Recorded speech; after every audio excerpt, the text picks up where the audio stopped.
Growing మీడియమే కాదు, base కోసం tissue పేపర్స్‌ని కూడా యూజ్ చేసుకోకుండా ఓన్లీ మనం కిచెన్‌లో యూజ్ చేసుకునే ఒక స్టీల్ బౌల్‌లో ఈ ఉలవల మైక్రోగ్రీన్స్‌ని డైలీ అప్డేట్స్‌తో పెంచుకుంటున్నాం కదా!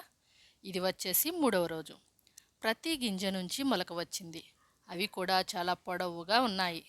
ఇక ఇప్పుడు ఇందులో నెమ్మదిగా కొన్ని వాటర్‌ని పోసుకొని దీన్ని ఇలానే ఒక 4, 5 నిమిషాల పాటు వదిలేయాలి. ఇలా ఇందులో వాటర్‌ని పోసి ఉంచడం వల్ల ఈ వేర్లు ఏమన్నా కొంచెమైనా సరే డ్రై అయి ఉంటే ఇప్పుడు చక్కగా వాటర్‌తో తడుస్తాయి. ఒక 5 నిమిషాలు గడిచిన తరువాత ఈ బౌల్‌ని ఇలా నెమ్మదిగా ఒక 10-15 సార్లు ఇలా తిప్పుకుంటూ ఉండాలి.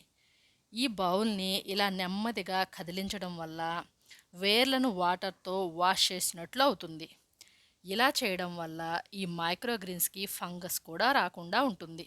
ఇక ఇప్పుడు ఈ ఉలవలు ఏమీ డిస్టర్బ్ అవ్వకుండా పైన ఇలా బౌల్ పెట్టుకొని ఇందులోని వాటర్ మొత్తాన్ని పూర్తిగా వంచేసుకోవాలి. ఈ ఉలవల పైభాగం అంతా కూడా బాగా తడిచేటట్లు ఇలా కొంచెం వాటర్‌ని స్ప్రింకిల్ చేసుకొని మరొకసారి ఇందులో ఎక్స్‌ట్రా వాటర్ ఇంకా ఏమన్నా ఉంటే పూర్తిగా వంచేసుకోవాలి. ఈ ఉలవల స్ప్రౌట్స్ తేమగా ఉండాలి. అంతేకాని ఈ గిన్నెలో వాటర్ మాత్రం అస్సలు నిలబడకూడదు.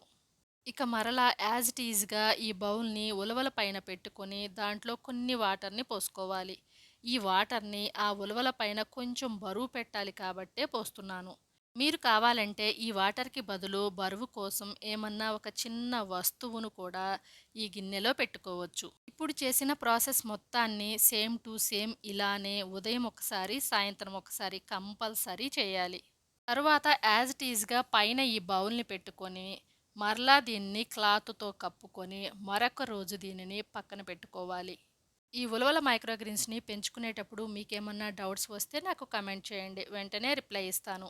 గ్రో విత్ మీ సిరీస్‌లో ఇది మూడో రోజు. మరలా రేపు ఉదయం ఇదే టైంకి కలుద్దాం. ఈ వీడియోకి తప్పకుండా ఒక లైక్ ఇవ్వండి.